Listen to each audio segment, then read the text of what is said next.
ಎಲ್ರಿಗೂ ನಮಸ್ಕಾರ. ಇನ್ಫೋಸ್ಟ್ರೀಮ್ ಯೂಟ್ಯೂಬ್ ಚಾನಲ್ಗೆ ಮತ್ತೊಮ್ಮೆ ಸ್ವಾಗತ. ಈ ವಿಡಿಯೋದಲ್ಲಿ ನಾವು ಪರ್ಮಿಟೇಷನ್ಸ್ ಮೇಲೆ ಇನ್ನೊಂದು ಪ್ರಾಬ್ಲಮ್ ಅನ್ನು ಡಿಸ್ಕಸ್ ಮಾಡ್ತಾ ಹೋಗೋಣ. ಸೊ ಕ್ವಶನ್ ಏನ್ ಹೇಳ್ತಾ ಇದೆ, ಈ teacher want to form the committee of 3 students from the class of 10 to organise a event. ಅಂದ್ರೆ 10 ಸ್ಟೂಡೆಂಟ್ಗಳಿದ್ದಾರೆ, ಆ 10 ಸ್ಟೂಡೆಂಟ್ಗಳಲ್ಲಿ 3 ಜನನ್ನ ಸೆಲೆಕ್ಟ್ ಮಾಡಿಕೊಂಡು ಒಂದು ಕಮಿಟಿಯನ್ನ ರಚನೆ ಮಾಡಬೇಕು, ಸರಿನಾ?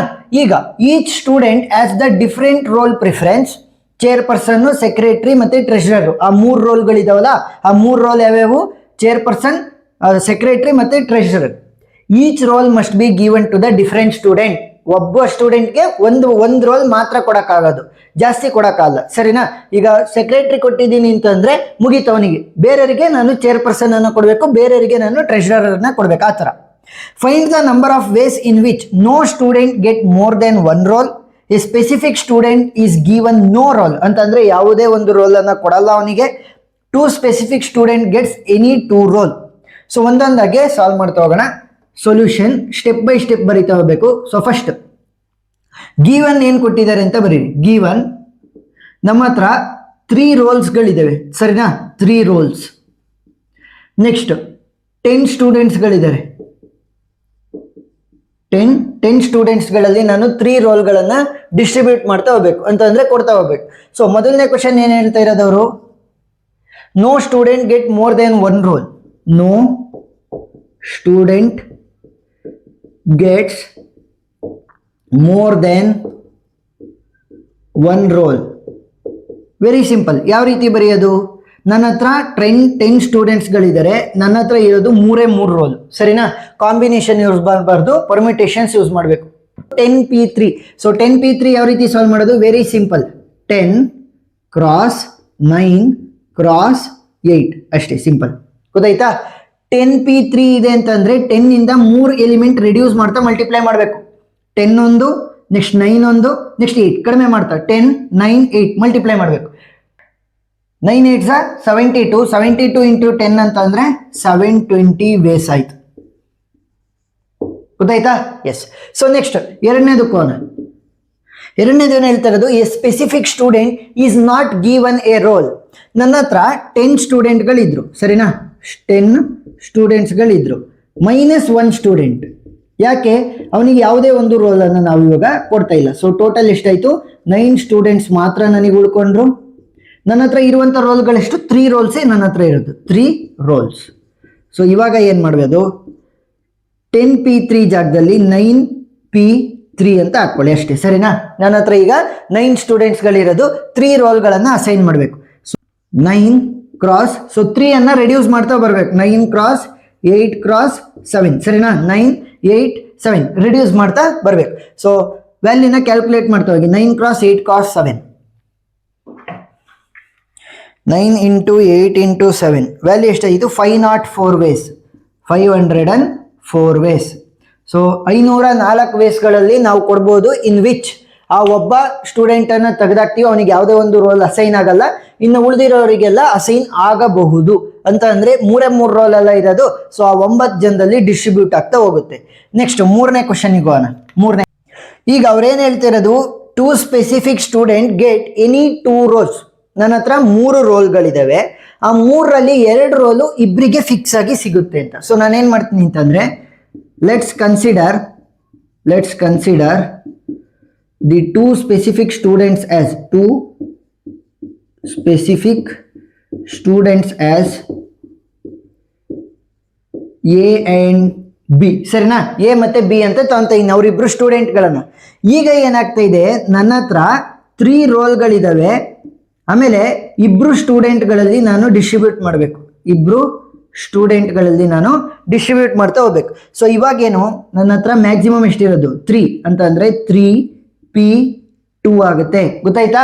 ನನ್ನ ಹತ್ರ 3 ರೋಲ್ಸ್ ಇರೋದು, ಆ 3 ರೋಲ್ಗಳನ್ನು ನಾನು 2 ಸ್ಟೂಡೆಂಟಿಗೆ ಡಿಸ್ಟ್ರಿಬ್ಯೂಟ್ ಮಾಡಬೇಕು. ಇಲ್ಲೇನಾಗ್ತಾ ಇತ್ತು, 10 ಸ್ಟೂಡೆಂಟ್ಗಳಿದ್ರು, 3 ರೋಲ್ಸ್ಗಳನ್ನ ಡಿಸ್ಟ್ರಿಬ್ಯೂಟ್ ಮಾಡಬೇಕಿತ್ತು.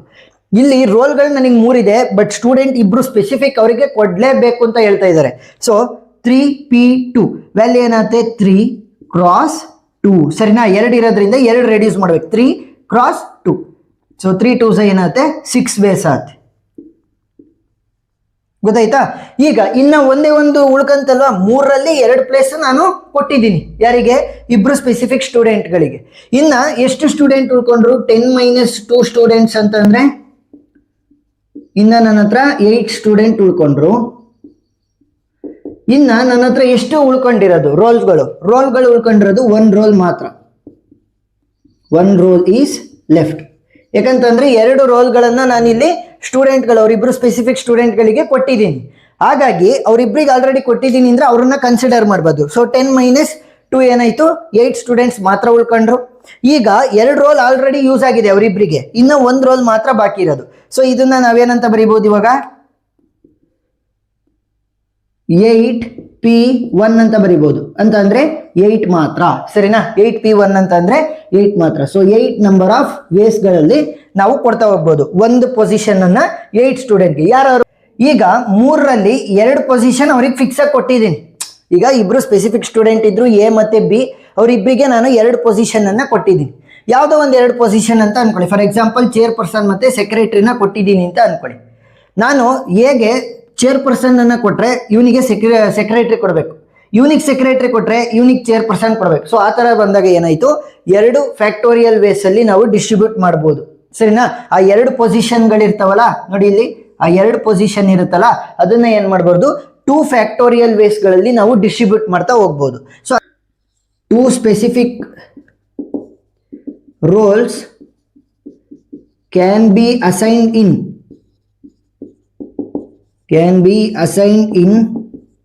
2 ಫ್ಯಾಕ್ಟೋರಿಯಲ್ ವೇಸ್, ಸರಿನಾ? 2 ಫ್ಯಾಕ್ಟೋರಿಯಲ್ ವೇಸ್ ಯಾಕೆ? ನನಗೆ 2 ಪೊಸಿಷನ್ಗಳನ್ನ ನಾನು 2 ಪೊಸಿಷನ್ಗಳನ್ನ ಇವರಿಬ್ರು ಮಧ್ಯೆ ಅಸೈನ್ ಮಾಡಿರೋದು. ಒಬ್ನಿಗೆ ಸೆಕ್ರೆಟರಿ ಸಿಕ್ಕಿದ್ರೆ ಇನ್ನೊಬ್ನಿಗೆ ಚೇರ್ಪರ್ಸನ್ ಸಿಗ್ಲೇಬೇಕು. ಯಾಕಂತಂದ್ರೆ ಎಲ್ಲ ಸ್ಟೂಡೆಂಟ್ಗೂ ಕೂಡ ಡಿಫ್ರೆಂಟ್ ರೋಲ್ನೇ ಕೊಡಬೇಕು ಅಂತ ಹೇಳಿದ್ದಾರೆ. ನೆಕ್ಸ್ಟ್ ಇವನಿಗೆ ಏನಾದ್ರೂ ಸೆಕ್ರೆಟರಿ ಸಿಕ್ಕಿದ್ರೆ ಹೇಗೆ ಅವನಿಗೆ ಚೇರ್ಪರ್ಸನ್ ಸಿಗ್ಬೇಕು, ಆ ತರ. ಸೊ ಈಗ ಫೈನಲ್ ಆನ್ಸರ್ ಯಾವ ರೀತಿ ಕಂಡುಹಿಡಿಯೋದು? 2 specific students get any 2 roles. ಯಾವ ರೀತಿ? ಇಲ್ಲಿ 6 ವೇಸ್ ಬಂದಿದೆ, ಸೊ ಬರೀರಿ 6 ಇಂಟು ಇಲ್ಲಿ 2 ಫ್ಯಾಕ್ಟೋರಿಯಲ್ ವೇಸ್. ಸೊ 2 ಫ್ಯಾಕ್ಟೋರಿಯಲ್ ಅಂತಂದ್ರೆ 2ನೇ ಬರುತ್ತೆ, ಇಂಟು 8 ವೇಸ್, ಸೊ ಅಷ್ಟನ್ನು ಕೂಡ ನಾವು ಮಲ್ಟಿಪ್ಲೈ ಮಾಡಬೇಕು. ಇಲ್ಲೇನಾಯ್ತು? 3 ರೋಲ್ಗಳಿದ್ದು ಅದನ್ನ ಇಬ್ರು ಸ್ಟೂಡೆಂಟ್ಗೆ ನಾನು ಕೊಟ್ಟೆ. ಸೊ ಅದ್ರದ್ದು ಎಷ್ಟು ವೇಸ್ ಆಯ್ತು? 6 ವೇಸ್ ಆಯ್ತು. ಅದರ ಜೊತೆಗೆ ನಾನು ಇವನಿಗೆ ಸೆಕ್ರೆಟರಿ ಕೊಟ್ರೆ ಅವನಿಗೆ ಚೇರ್ಪರ್ಸನ್ ಕೊಡಬೇಕು, ಇವನಿಗೆ ಚೇರ್ಪರ್ಸನ್ ಕೊಟ್ರೆ ಅವನಿಗೆ ಸೆಕ್ರೆಟರಿ ಕೊಡಬೇಕು. ಅಂದ್ರೆ 2 ಪೊಸಿಷನ್ ಕೊಟ್ಟಿರ್ತೀನಲ್ಲ, ಅದರಲ್ಲಿ ಯಾವ್ದಾದ್ರು ಒಂದನ್ನ ನಾನು ಇವಾಗ ಸ್ವಿಚ್ ಮಾಡ್ತಾ ಹೋಗ್ಬೇಕು ಅವರಿಬ್ಬರ ಮಧ್ಯ. ಸೊ ಅದಕ್ಕೋಸ್ಕರ ಏನಾಗುತ್ತೆ? 2 ಫ್ಯಾಕ್ಟೋರಿಯಲ್ ವೇಸ್ ಆಗುತ್ತೆ. ನೆಕ್ಸ್ಟ್ ಇನ್ನ ಒಂದೇ ಒಂದು ಪೊಸಿಷನ್ ಉಳಿದಿರುತ್ತಲ್ಲ, ಅದಕ್ಕೆ ಎಷ್ಟು ಜನ ಕಾಂಪೀಟ್ ಮಾಡ್ತಾರೆ? 8 ಜನ. ಯಾಕಂದ್ರೆ ಇಬ್ಬರಿಗೆ ಆಲ್ರೆಡಿ 2 ಪೊಸಿಷನ್ ಫಿಕ್ಸ್ ಆಗಿದೆ. ಇನ್ನು ಉಳಿದಿರುವಂತ ಒಂದು ಪೊಸಿಷನ್ ಅನ್ನ 8 ಜನದ ಮಧ್ಯೆ ನಾನು ಡಿಸ್ಟ್ರಿಬ್ಯೂಟ್ ಮಾಡ್ಬೇಕಾಗತ್ತೆ, ಅಂದ್ರೆ ಯಾರಿಗಾರು ಒಬ್ರಿಗೆ ಕೊಡ್ಬೇಕಾಗತ್ತೆ. ಸೊ ಅದಷ್ಟನ್ನು ಕೂಡ ಮಲ್ಟಿಪ್ಲೈ ಮಾಡಿ. ಸೊ ವ್ಯಾಲ್ಯೂ ಏನಾಗುತ್ತೆ? ವ್ಯಾಲ್ಯೂ ಎಷ್ಟಾಗುತ್ತೆ? 6 into 2 into 8. So value will be 96 number of ways. So 96 number of ವೇಸ್ಗಳಲ್ಲಿ ನಾನು ಕಮಿಟಿಯನ್ನ ಫಾರ್ಮ್ ಮಾಡಬಹುದು, in which 2 specific student get any 2 roll. ಯಾವ್ದಾದ್ರು ಆಯ್ತು, ಚೇರ್ಪರ್ಸನ್, ಸೆಕ್ರೆಟರಿ ಅಂತಾನೆ ಇಲ್ಲ, ಟ್ರೆಷರರ್, ಯಾವ್ದಾದ್ರು 2 ರೋಲ್ಗಳು ಅವರಿಗೆ ಫಿಕ್ಸ್ ಆಗಿ ಸಿಗ್ತಾ ಹೋಗುತ್ತೆ.